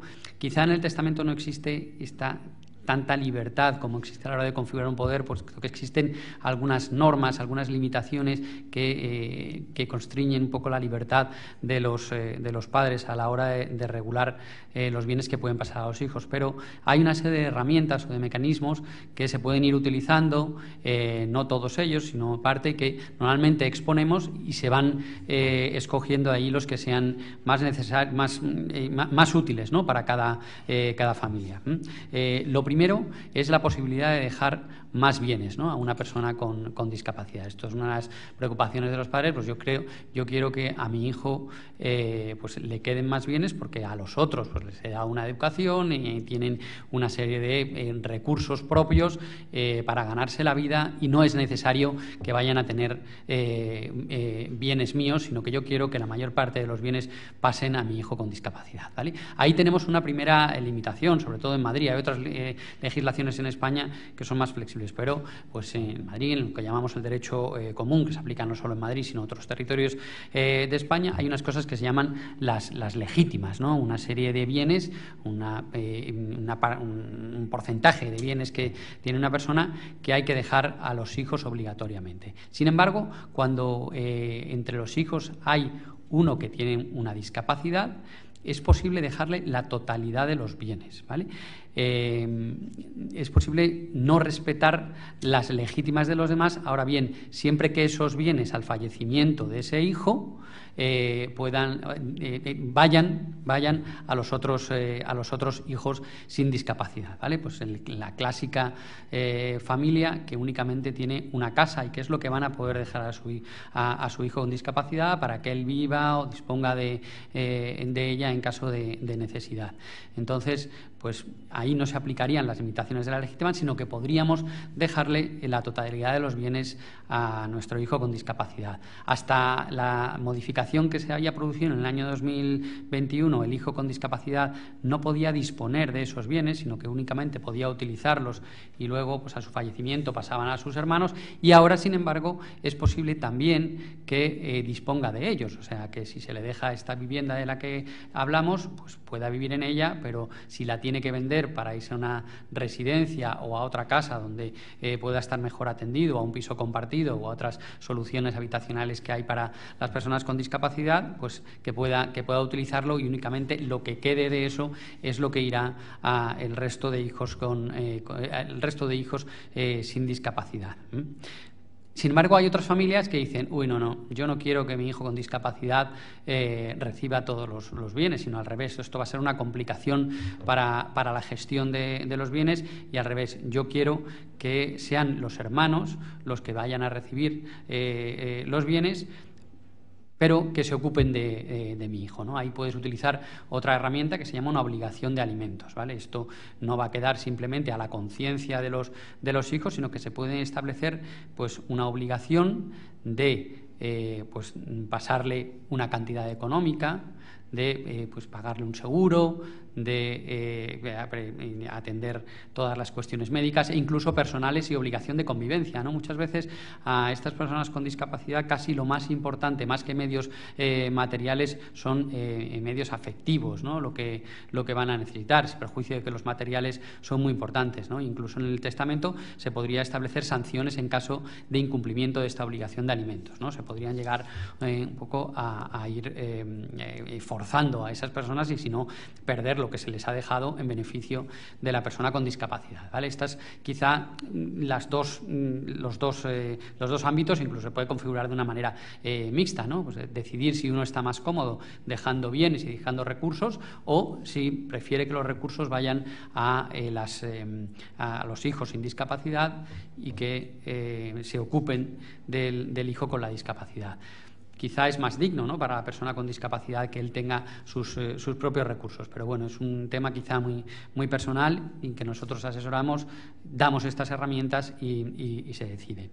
Otra de las posibilidades que ahora nos ofrece la ley en el ámbito de la discapacidad es la desjudicialización, ¿no? Antes, cuando los bienes pasaban a una persona con discapacidad, pues no había más remedio que si él no los podía gestionar, que se acudiera al juez, se le nombrara un representante y un tutor, ¿no?, que se llama un tutor, y que él fuera el que gestionara. Sin embargo, ahora la ley, cuando se trata de dejar bienes a título gratuito a las personas con discapacidad y en un testamento es un supuesto de dejar bienes a título gratuito, puede establecer la propia persona, los propios padres, el propio testador, las reglas de administración y disposición de esos bienes, ¿no? Puede decir pues quién se ocupa de esa administración de los bienes sin necesidad de pasar por el juzgado, quién puede disponer de ellos, y de la misma forma que hemos visto, que nos contaba Alfonso con el poder, ¿no? Si se puede establecer que sean una o varias personas conjuntamente o de manera separada o hasta una determinada cuantía, o si se va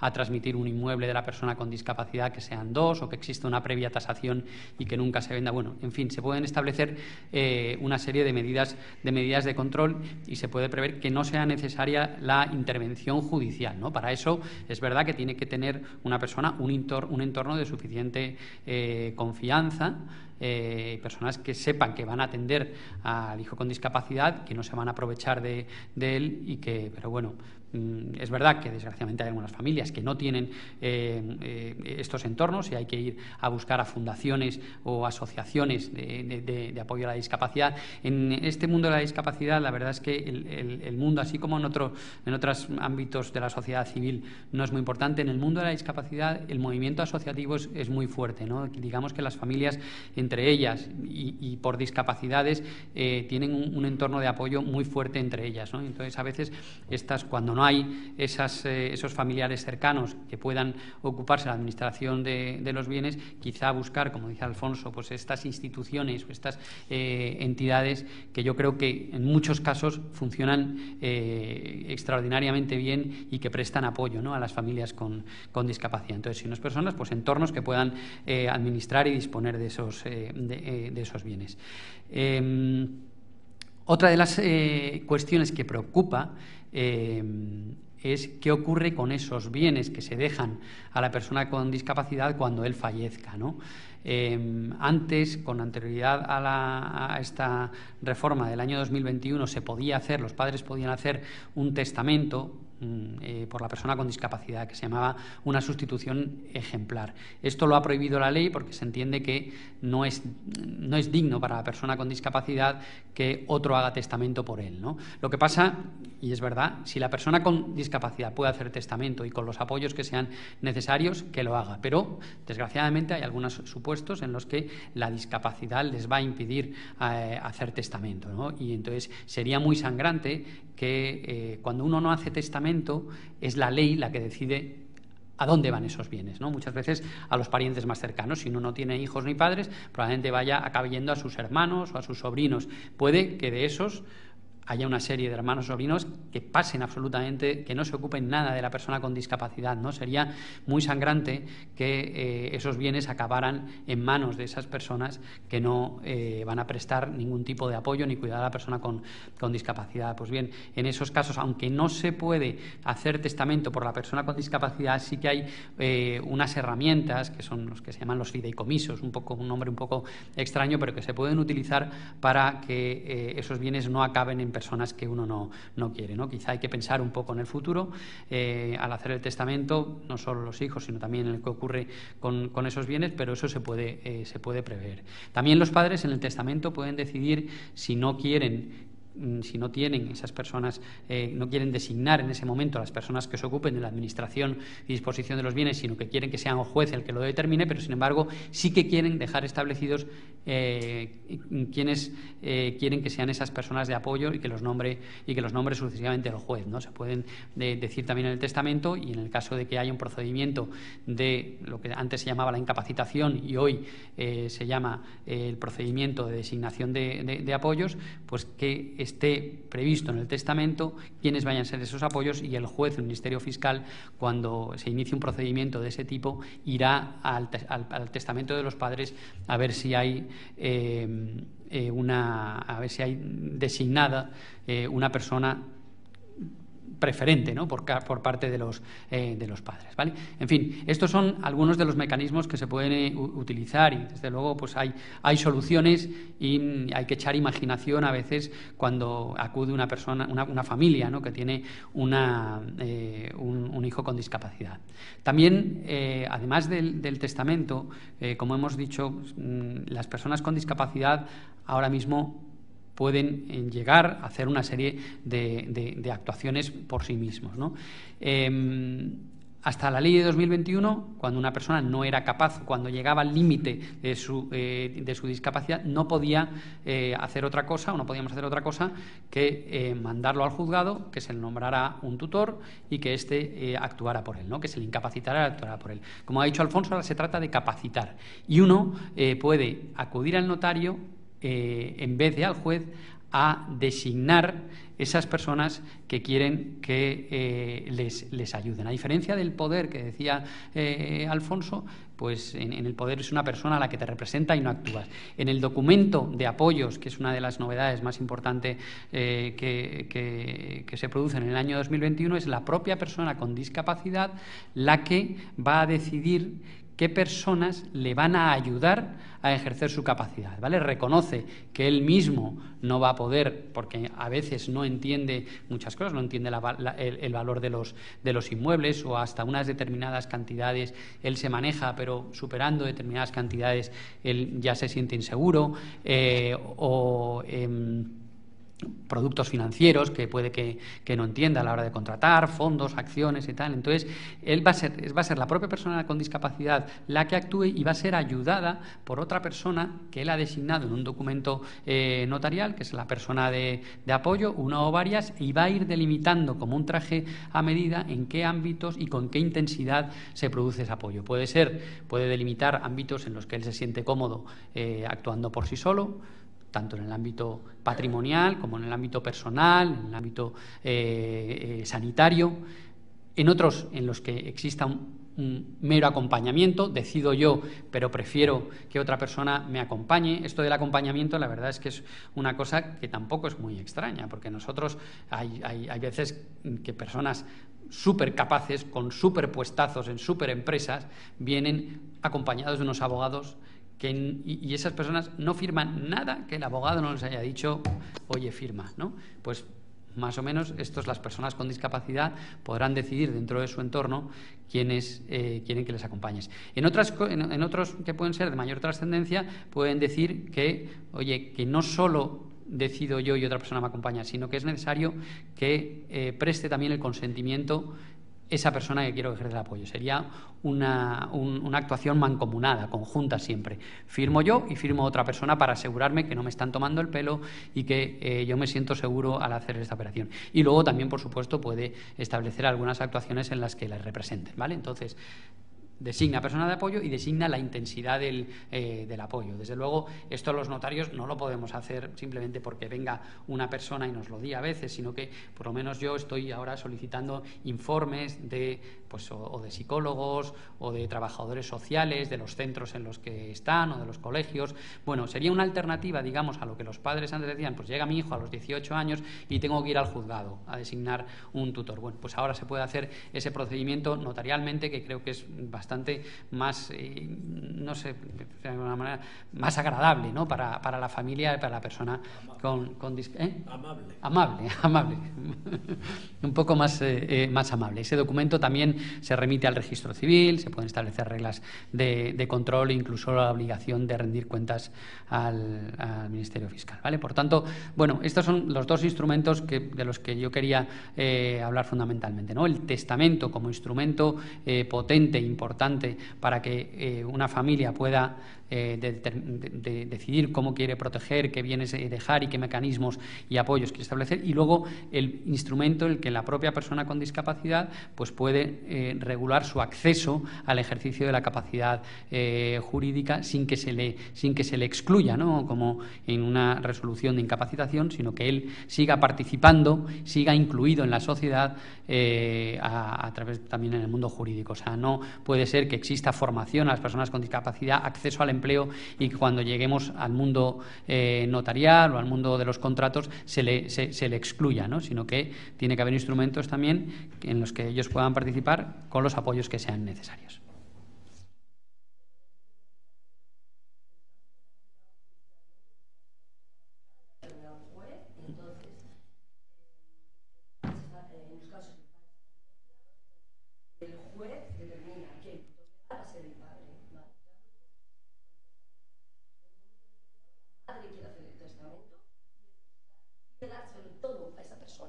A esa persona que está. Entonces, no pasa nada, yo creo que gracias. Es que a lo mejor no lo oyen de atrás. Mejor el micrófono. Vale, pues entonces me pongo el micrófono. Gracias. Bueno, pues la pregunta era la siguiente. O sea, una persona que está un niño, una chica, que está incapacitada judicialmente, ¿vale? Entonces, en el caso, los padres están separados y se le han dado al padre. La madre tiene muchísimo dinero. Entonces, la madre quiere hacer testamento y se lo quiere dejar todo a la niña. Pero claro, lo que se encuentra ante el notario cuando va es que le dice el notario que como el padre es el representante de esa niña, todo va a ir al padre. Es decir, esa niña no va a poder manejar ese dinero para nada. Entonces es una cosa que me lo preguntaban a mí el otro día en el trabajo y yo me quedé un poco así, como diciendo, pues también eso, perdonadme, pero es una faena. Porque, claro. No, para eso hay una Gracias.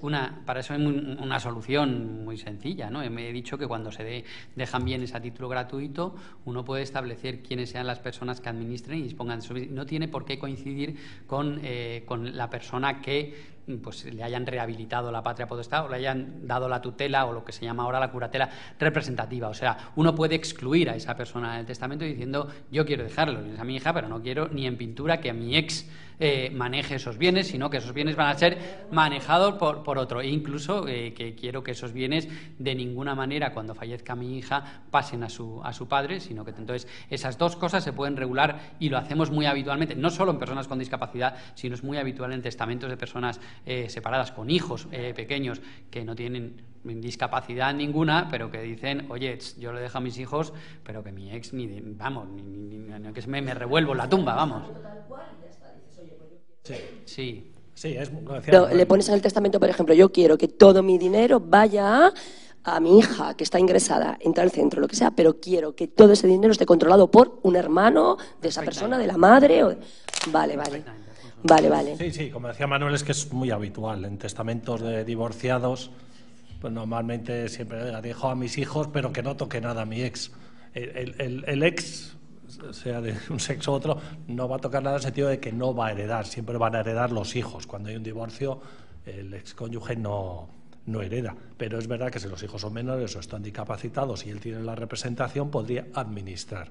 Es verdad que esa administración no debe ser en beneficio propio, debe ser en beneficio de los hijos y con un control judicial. Pero bueno, normalmente en matrimonios, en divorcios tumultuosos, pues muy frecuentemente la cláusula esta era de ordeno que todo lo que por esta sucesión reciba a mis hijos sea administrado por mi hermana. Eso es una cláusula frecuentísima. Vale, es que te voy a preguntar Sí. Pues un poco así, ¿no? Digo yo, pues vaya panorama que tiene. Hay solución, díganle que hay Hay solución. veces que no, te dicen, no, oye, qué mejor que el padre o la madre, aunque yo me lleve mal para cuidar de los hijos, pero no siempre pasa.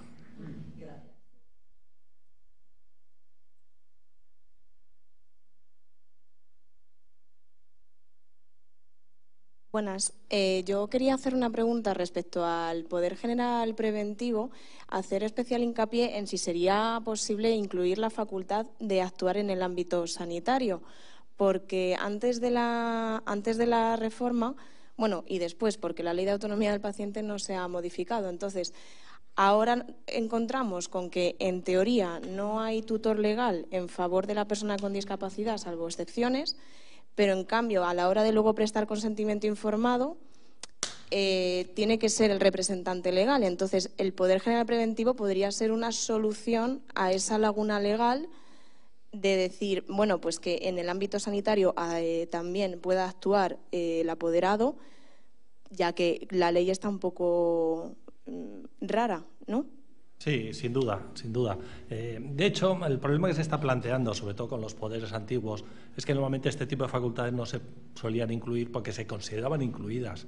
Si uno da un poder general para todo, se supone que está todo incluido. Normalmente, el problema de estos poderes es que normalmente los notarios tendemos a hacer una que se llama una fórmula omnicomprensiva, pero como luego el poder va a una administración o va a un sitio concreto y todo el mundo quiere ver que lo que va a hacer esté incluido en el poder. Normalmente la fórmula que yo utilizo, por ejemplo, es decir que puedo hacer absolutamente todo lo que yo puedo hacer que no sea personalísimo e indelegable. Eso incluye todo. Y luego a efectos ilustrativos añades una lista muy larga. Pero es verdad que como tenemos esa práctica de la lista larga, donde hay lo que llaman el bastanteo de poderes, donde el que lo recibe en un banco quiere ver que viene a sacar dinero y en el hospital quieren ver que viene tal, yo por eso suelo aconsejar, como les decía, incluir en el poder los temas puramente jurídicos, las voluntades y preferencias, y creo que es bueno hacer un apartado sobre temas que son jurídicos pero son personales, e incluir todo lo relativo a instrucciones previas, a acceder, por ejemplo, a los expedientes médicos, a tomar decisiones sobre una operación, a actuar en relación, por ejemplo, con el patrimonio digital, con lo que haya en Internet. En teoría, todo eso debería estar incluido en un poder general si es de verdad general. Pero yo creo que es muy conveniente, sobre todo porque evita discusiones, decir, oye, todo lo jurídico y además en el ámbito personal, todo lo que sea enfermedades, todo lo que sea tratamiento paliativos, todo lo que sea acceder a expedientes, donación de órganos, cuanto más amplio sea, más facilitar las cosas para luego hacer valer ese poder en el tráfico con personas que se encuentran con el poder y no son juristas. Entonces, si aparte de esa fórmula incomprensiva en algún sitio pone tomar decisiones sobre intervención quirúrgica, pues se va a facilitar la cosa. Pero desde luego la ley lo permite, se puede hacer y debería entenderse incluidos. Pero vamos, yo creo que es bueno incluirlo y es más, que es bueno incluirlo e incluso recoger también las preferencias. Oiga, yo quiero que decidan, pero yo en la duda que no me alarguen la vida. El que decida por mí, ya verán lo que pasa, pero a mí me gustaría esto. Entonces, esos dos campos de dejar dadas todas las facultades posibles a la persona de confianza, pero al mismo tiempo instruir a esa persona sobre qué es lo que nos gustaría, creo que puede ser muy útil. Se puede hacer como una orden, o yo soy más partidario de hacerlo como un deseo, decir, hombre, deje usted que decida la persona en que confía, dígale usted lo que quiere, pero luego las circunstancias son muy distintas, ¿no? Entonces yo creo que es bueno dar las facultades, pero también dejar dicho lo que a uno le gustaría. A mí que me alargue la vida lo más posible, que no quiero morirme, o al revés, que no quiero tratamiento paliativo. Pues, insisto, como un deseo.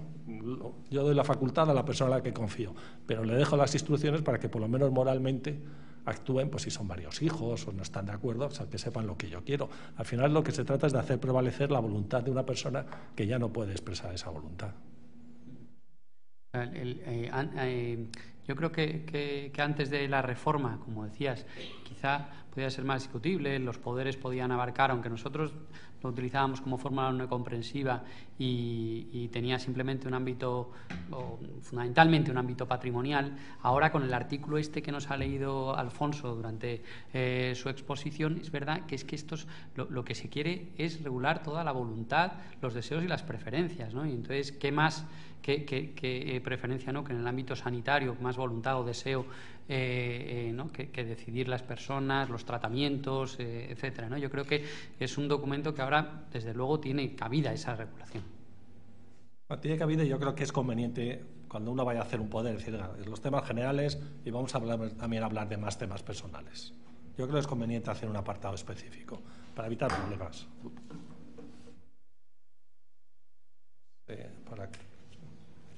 Yo quería también, en relación al tema que acabamos de sacar, que es el tema sanitario, ¿no? Las leyes que hay de protección del paciente y todas estas leyes que muchas veces son muy restrictivas en cuanto a dar información, y aunque sean a la propia familia. Entonces yo aquí, bueno, pues me encuentro con que una cosa también es el poder que puedas tener de salud a la que se encuentre esa persona incapacitada o que todavía no lo esté discapacitado, y otra, el poder ya solo de tener acceso a esa información, si tantas trabas, y muchas veces que se curan un poco en salud, las personas que trabajan, yo lo entiendo, ¿no? Porque ahora en todos los ámbitos la gente se cura mucho en salud de no dar una información que le puede poner en una situación pues comprometida, ¿no? Para un profesional de cualquier ámbito, ¿no? De la salud o de lo que sea. A veces excesivo, ese exceso de celo, ¿no? Profesional en cosas, porque tratándose de, no sé, de familiares, el que tú vayas a solicitar una información, no ya con la voluntad de querer tomar una decisión por esa persona, sino de querer informarte tú, pues, bueno, pues los aspectos relacionales que tenemos, ¿no? Entre las personas, más atento a esa persona, el poder decir, pues mira, pues darle más tiempo, por no sé. Sí, no, sí es cierto, porque lo que pasa es que ahí siempre tenemos un poco el conflicto entre facilitar las cosas y el derecho a la intimidad, porque a lo mejor esa persona que le están operando se recupera y dice, oiga, ¿usted por qué le ha contado mi vida a mi hermano? Que yo no tenía ningún interés que mi hermano tenga acceso a esta documentación. Entonces ahí hay ese conflicto, por eso todo lo que sea preverlo, por eso este poder es muy útil para eso. Yo lo pongo habitualmente, pues solicitar expedientes médicos. Una cosa tan sencilla, yo entiendo que a un médico que le aparezca un señor que dice, oiga, mi hermano está en coma y quiero que me dé su expediente. Si yo le llevo un poder donde dice, mi hermano ha dicho que si yo estoy en coma me tiene que dar el expediente, es mucho más fácil para todos. Porque claro, es verdad que hay que pensar en que a veces pensamos, oye, ¿por qué no me da esa información? Pero a lo mejor el señor que está ahí en la UCI al día siguiente se recupera y dice, pues usted le ha dado todo mi expediente con una serie de cosas que no quería que supiese mi familia, ¿no? Entonces, claro, para el profesional que tiene que decidir es complicado. Por eso, cuanto más instrumentos se le dé y más flexibilidad se le dé, pues claro, en la duda lo más fácil es decir que no. Mira, yo no se lo doy y así no incurro en ninguna responsabilidad. Entonces, y está justificado también, porque hay que proteger de la intimidad de una persona que no sabemos cuál es su voluntad. Y este es el quid de la cuestión. Podemos dejar dicho cuál es nuestra voluntad para evitar estos problemas. En cuanto a lo que es el derecho de familia, ¿no? Cuando se trata de familiares,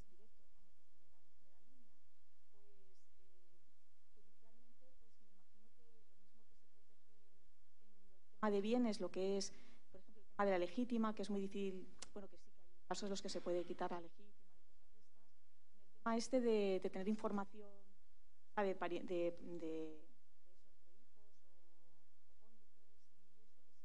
hay una cosa parecida, de decir, bueno, es que esto ya es una cosa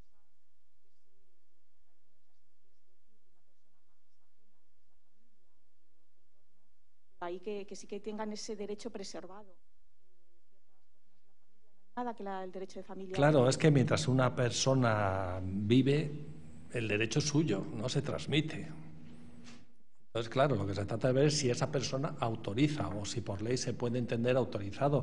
Luego también otra cosa frecuente es que hay una disparidad de criterios. Si hay 3 hijos y cada uno dice una cosa distinta. Entonces, claro, yo creo que ahí hay un equilibrio entre los derechos de los hijos que quieren probablemente hacer lo mejor para el padre o de los parientes, que pueden ser hermanos, pueden ser otra cosa, y también los derechos del propio paciente. Por eso digo que eso es un conflicto que tienen que resolver los sanitarios, que a veces no es fácil, porque dicen, bueno, yo quiero saber lo que le pasa a mi padre, pero es que a lo mejor su padre no quiere que usted sepa lo que le pasa. Por eso insisto, es muy importante el prever esto, decir, ya, pues si a mí me pasa algo, que decida entre mis 3 hijos y que además que le digo yo lo que quiero que haga. esas circunstancias son muy desagradables, porque encima te ves en una situación y entras ya pues en una conflictividad y es muy desagradable. Claro, y el pobre sanitario quiere hacer lo mejor posible, pero insisto, siempre hay el derecho de los hijos y el derecho del paciente, que a lo mejor no quiere que se entere pues que se está muriendo por una enfermedad determinada, porque no quiere que lo sepan. Otro tema más es, en cuanto al estado de bienestar que aquí en España pues tenemos, que muchas leyes pues lo garantizan, ¿no?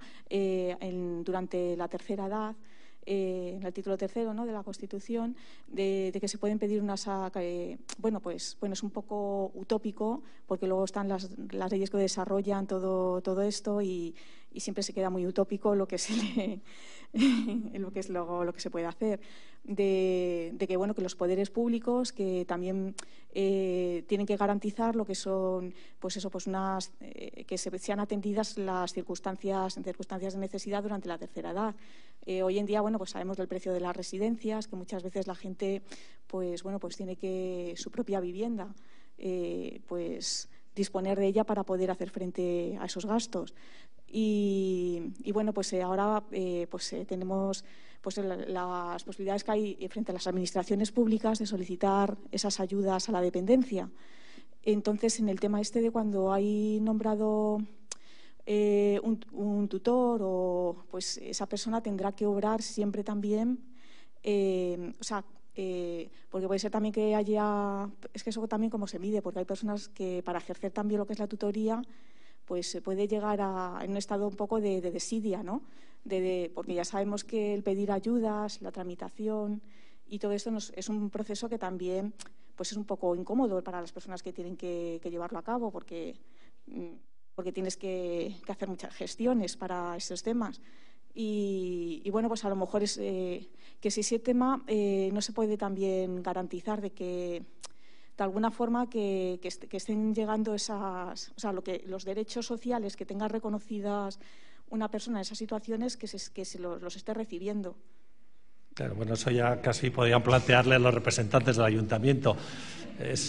La política es hablarte de lo real. Claro, es lo de siempre. Hay muchos intereses en juego, hay unos medios escasos y la Administración, lógicamente, pues tiene que utilizar los recursos que tiene y distribuirlos entre los que más se lo merecen. Todo eso pues exige unas garantías, exige un procedimiento que, claro, a todos nos gustaría que todo fuese más rápido, pero a lo mejor era menos seguro. Es verdad también que dentro de toda esta materia nosotros estamos hablando aquí del ámbito familiar, pero es verdad que las instituciones públicas, no solo los jueces que controlan todo esto, sino aquí la función de los servicios sociales, de los ayuntamientos, de la comunidad, son fundamentales. Muchas veces ellos son el soporte y son los que detectan situaciones irregulares. No he hablado de eso, pero cuando hay un mal uso, pues ahí están los tribunales de justicia que pueden actuar y los servicios sociales que muchas veces lo pueden reconocer, pero bueno, evidentemente siempre cuanto más servicios sociales, más rápidos, más eficaces y más gente llega, desde la perspectiva de los ciudadanos, pues mejor, claro.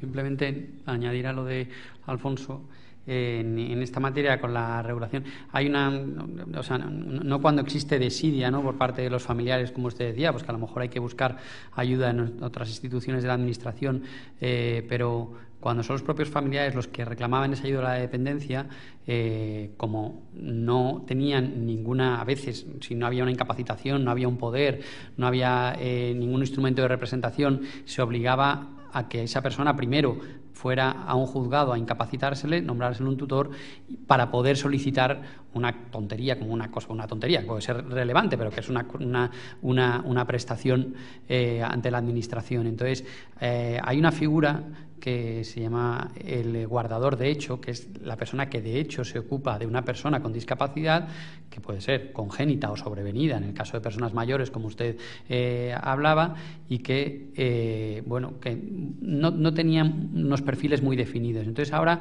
con la reforma del Código Civil del año 2021, se dice que para esas cuestiones menores y que sean absolutamente favorables para la persona con discapacidad, que bastaría que la solicitara el guardador de hecho, sin necesidad de ningún título habilitante, ¿no?, sin necesidad de que tenga una resolución judicial ni un poder para poder solicitarlo. Entonces, ahí sí que se ha facilitado un poco en favor de las personas con discapacidad. Que no existe ese entorno, efectivamente, pues ya habrá que acudir a lo que decía Alfonso, a los servicios sociales del ayuntamiento o a quien sea, ¿no? Claro, de hecho, aquí estamos hablando mucho del ámbito familiar, pero cuando eso falla, tiene que haber unas instituciones detrás. De hecho, cuando no hay nadie que quiera encargarse o que pueda encargarse de la tutela o de la curatela, se confía a las instituciones tutelares de la Comunidad de Madrid, que son unos servicios muy potentes y la verdad es que funcionan muy bien. Es el último recurso. Evidentemente, uno prefiere que le cuide sus hijos a que sea una institución, pero cuando falla el aspecto personal, hay instituciones que están detrás. Claro, a todos nos gustaría que funcione mejor y a ellos les gustaría tener más dinero para funcionar mejor, claro, que es como utilizar los recursos limitados.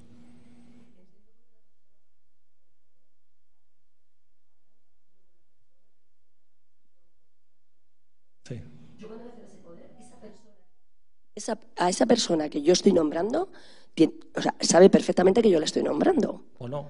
Claro, es que eso es lo que, claro, es que cuando tú has dicho del primo, que lo mismo te llaman, pero claro, yo se me ocurre, por ejemplo, gente soltera, ¿no? Porque en mi casa además hay muchos, y resulta que me nombran a mí, y yo cuando me nombran, me dicen esto, y digo yo, pues yo no quiero, a mí que me está contando este. Claro. Y en ese caso, ¿qué se hace con esa persona? Hombre, depende mucho de las situaciones. O sea, lo lógico es que si se le va a nombrar a alguien, que se cuente con él y que lo sepa. Pues, si va a decir que no, y si no, pues hay que preverlo. Yo lo que aconsejaría es decir, oiga, ponga usted a esa persona, y si esa persona no quiere, ponga a otra, y si esa no quiere a otra, a ver si hay suerte, o en último caso, si no tenga a nadie, acuda a alguna institución, que puede ser la Comunidad de Madrid, o alguna institución o una asociación privada, si no tiene, es una cuestión de previsión. Es lo que le decía también, si uno deja a su cónyuge, pues es posible que a lo mejor su cónyuge cuando uno muera ya no viva, ya no tenga capacidad. Es una cuestión de previsión y de imaginación.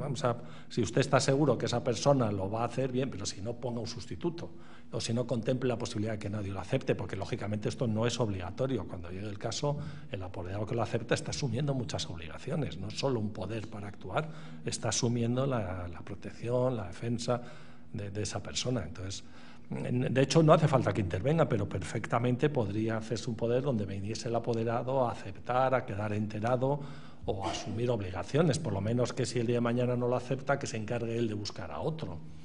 La ley da muchísimas posibilidades, incluso cabe la posibilidad de que la designación del apoderado no se haga directamente, sino nombrar, por ejemplo, una especie de consejo de familia, nombrar a 3 tíos que sean ellos los que nombren dentro de mi familia o en un ámbito determinado al apoderado. Las posibilidades son inmensas, igual que los problemas de cada uno.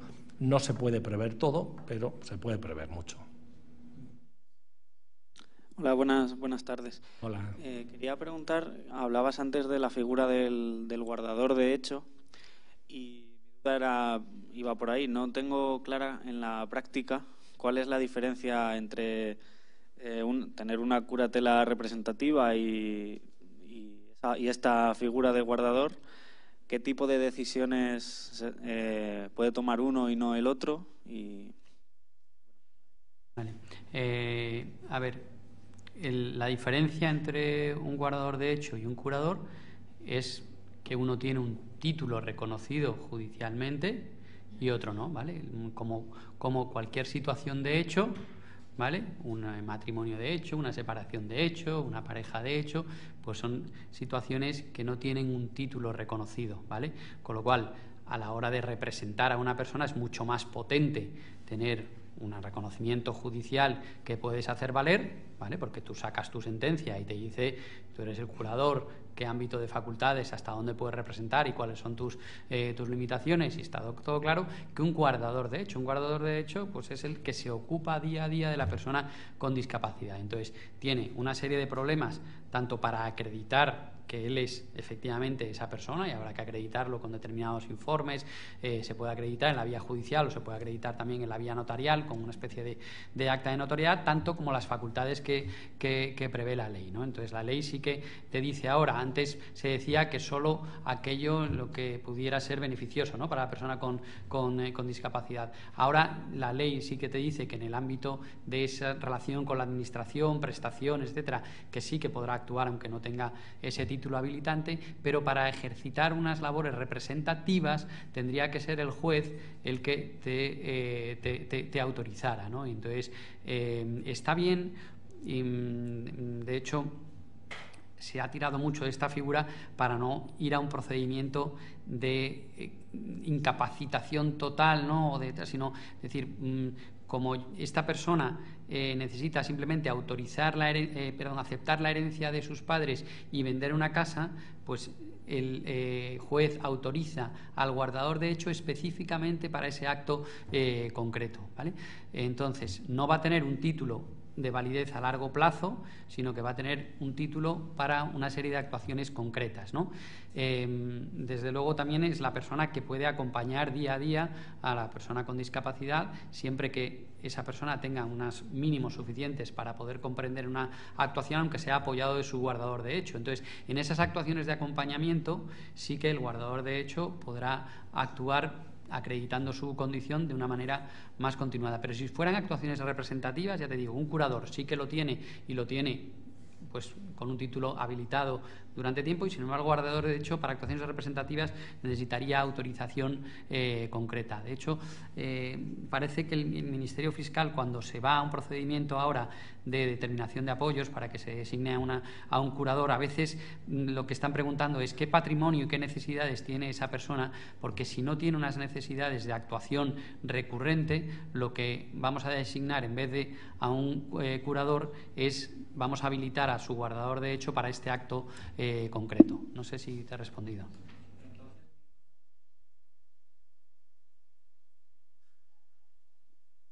Entonces mi duda iría por, ¿no se genera la necesidad varias veces, en varias ocasiones, de acudir a ese juzgado?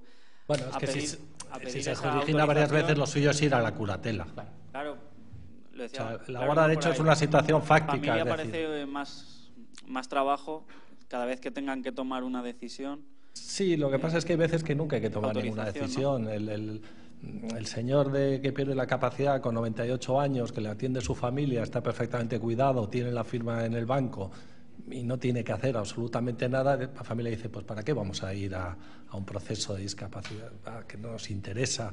Entonces, pues la situación fáctica es que el señor está perfectamente cuidado, el médico que va allí la atiende, si ve algo, pues lo denunciará a los servicios sociales, pero si la situación es idílica y perfecta, pues si ese señor no tiene un patrimonio, no lo necesita, o esa señora está bien atendido, con su pensión le pagan el cuidador, o sea, es una situación fáctica perfecta donde no hay actuaciones judiciales.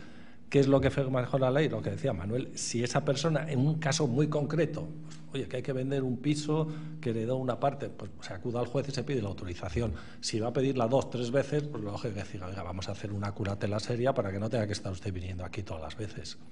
Pero lo cierto es que la inmensa mayoría de la gente que está cuidada, pues está cuidada por guardadores de hechos que hacen su función perfectamente. Siempre que, el problema es, pues oye, lo que estamos comentando, y si hay un tema médico y hay que llevarlo al hospital, ¿cómo acredito que yo soy el guardador de hecho? Si es el cónyuge, vale, pero si el guardador de hecho es la pareja de hecho, o es un amigo, o es una hermana, pues es más difícil. Si hay que, de repente el dinero de la pensión no llega porque se complica la discapacidad y hay que vender una casa para llevarla a una residencia, todos esos casos exigen ya pasar a la vía judicial. Eso es. Insisto, la forma de evitar la vía judicial al guardador de hecho es dar un poder preventivo, ¿no? Claro, sí. Pero esa es la situación ideal. Claro, si es pues, congénito es más difícil, lo que ¿no? dice, Entonces, si hay que acudir 2 o 3 veces al año, pues el juez le diría, oiga, pide usted vamos a nombrar un curador. claro. ¿Vale? O sea, si hay un patrimonio, si hay un tal que gestionar, pues hay que ir a una curatela, ¿no? Mejor si no hay ningún documento de apoyo voluntario, ¿no? Hay que ir pero si es para una actuación concreta, pues no te metas en todo el follón de un procedimiento judicial, sino de determinación de apoyo, sino pide para ese acto concreto y se acabó, ¿no?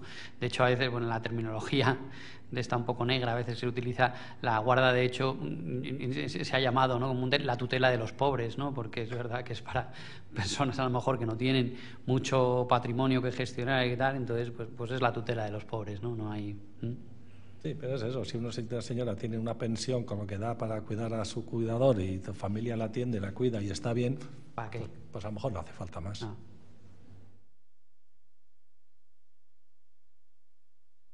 ¿Una pregunta por aquí adelante había? Nada. Ya son las 8 menos 20, yo creo que... Andamos ya por... Muchísimas gracias por la atención. Ha sido muy interesante.